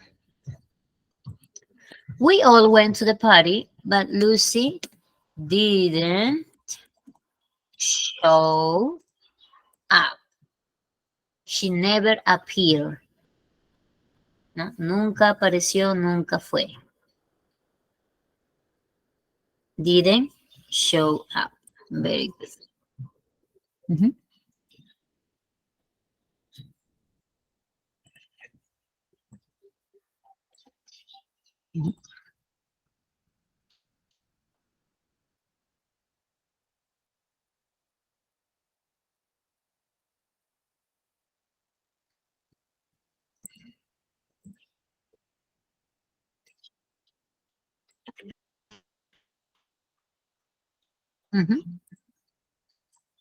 Let's do over here our last activity. Some discussion cards where we can use phrasal verbs. Let's see how we can answer these questions.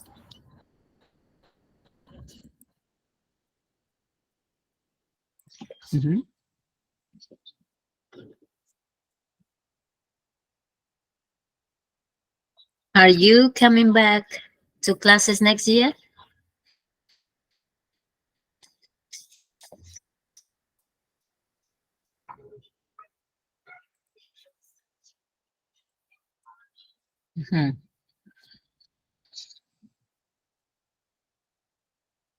What was the last thing you pick up from the grocery store?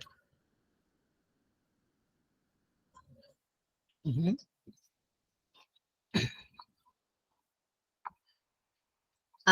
Maybe some rice, milk.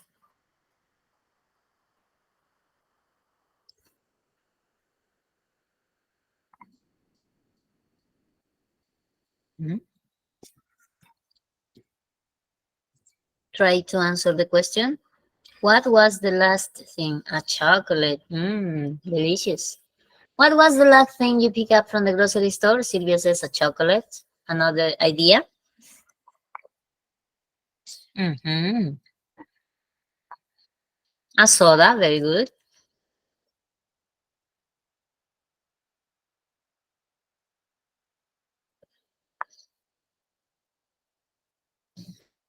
Mm, what ideas have you come up with for this summer?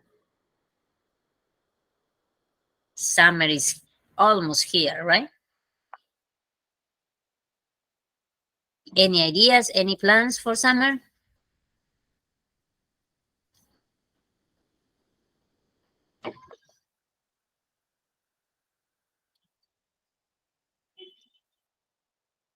Travel, take another course, visit a relative.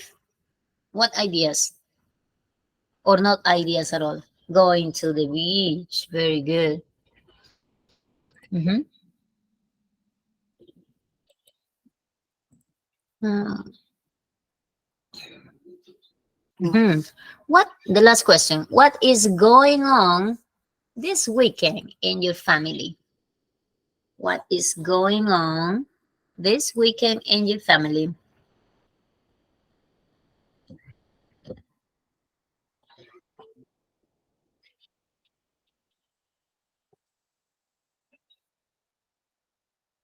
Mhm. Continue reviewing your English. Okay. Are you going to have a special celebration this weekend? Maybe a birthday, maybe an anniversary, maybe a graduation time?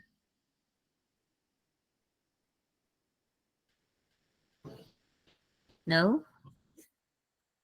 Nothing?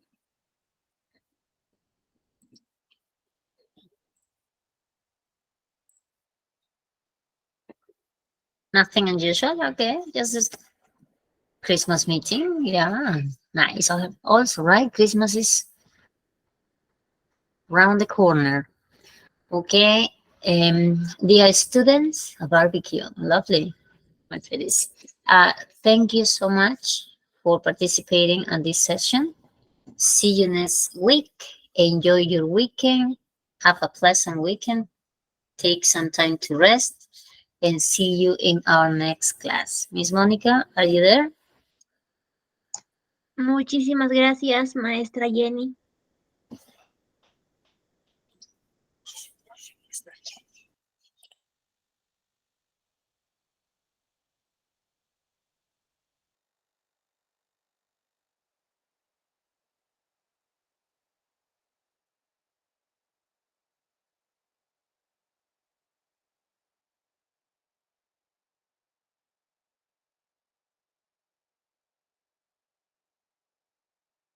Muchísimas gracias, maestra Jenny, por la clase impartida. Fue una excelente clase. Estimados participantes, felicitarles a cada uno de ustedes por haber culminado nuestra segunda sesión de clase. Asimismo, invitarles a seguir nuestra página, que ya contamos con más de 20 cursos gratuitos habilitados para el mes de diciembre. Por favor, aprovechar al máximo y pueden invitar a sus amigos, familiares o amistades. O si no, para mayor información, por favor, comunicarse con el siguiente numerito que esté en la pantallita para poderlos ayudar a cada uno de ustedes. Comunicado importante, ojito aquí, nosotros como institución no hacemos llamadas y tampoco enviamos mensajes personales. ¿Quién les habla? ¿Quién les saluda? Soy la asistente académica, Mónica Costa, quien les estará acompañando en el curso. Para cualquier duda o consulta, por favor, comunicarse con mi persona con el siguiente numerito que estará cada uno de ustedes. El día de hoy nos ha impartido una hermosa clase y también su conocimiento es la maestra Jenny. Por favor, no se olviden de nuestros horarios. Nos vemos el día martes en nuestra tercera sesión de clase. Frecuencia martes y jueves, horario de 4 a 6 de la tarde. Tendremos 2 semanas de nuestra capacitación. El día martes estaremos aprendiendo la sesión 3. Por favor, les recomiendo que tomemos una foto o una captura del temario para que tengamos en cuenta los temas que estaremos aprendiendo durante nuestras 2 semanas de capacitación. Sobre nuestra metodología, recuerde que la clase es en vivo y asimismo es grabada, se enviará a su grupo de WhatsApp para que usted pueda repasar y poner en práctica. Los videos, las clases y toda la información se envía a su grupito de WhatsApp. Al finalizar el curso, usted dará un examen para que pueda tramitar su certificado de manera opcional. Al finalizar el curso, usted obtendrá un certificado con mención en inglés avanzado C2 a nombre de nuestra institución. Y también recuerde que el certificado sale con 90 horas académicas. Si usted me pregunta, señorita, ¿por qué sale con 90 horas académicas? Claro que sí sale, porque cuando usted va a tramitar, tendrá como agregar el campus virtual habilitado por más de... Estaremos en contacto, por esa razón sale con 90 horas académicas. Para que usted pueda tramitar, tiene que tener una nota mayor e igual a 14. El costo es muy simbólico de 30 soles, es para libre nuestra institución y para seguir brindando más cursos gratuitos. El trámite es opcional, pero como institución le recomendamos que tramiten su certificado. Recuerda que el certificado avala tu conocimiento.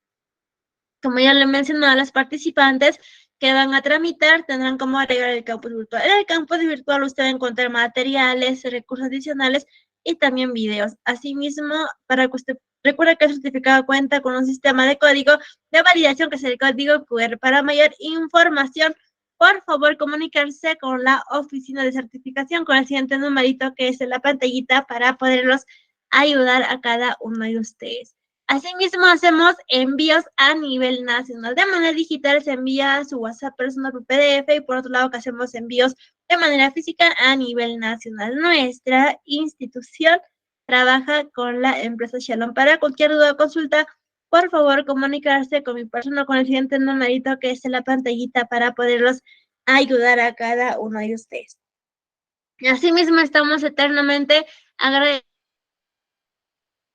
ser parte de nuestra familia y también por confiar en nuestra institución. Que tengan una bonita tarde muy bendecida para cada uno de ustedes. Por favor, no falten a nuestra tercera sesión de clase. Estaré enviando el video de la clase grabada para que usted pueda repasar y poner en práctica. Nos vemos el día martes en nuestra tercera sesión de clase. Muy buenas tardes, queridos estimados participantes.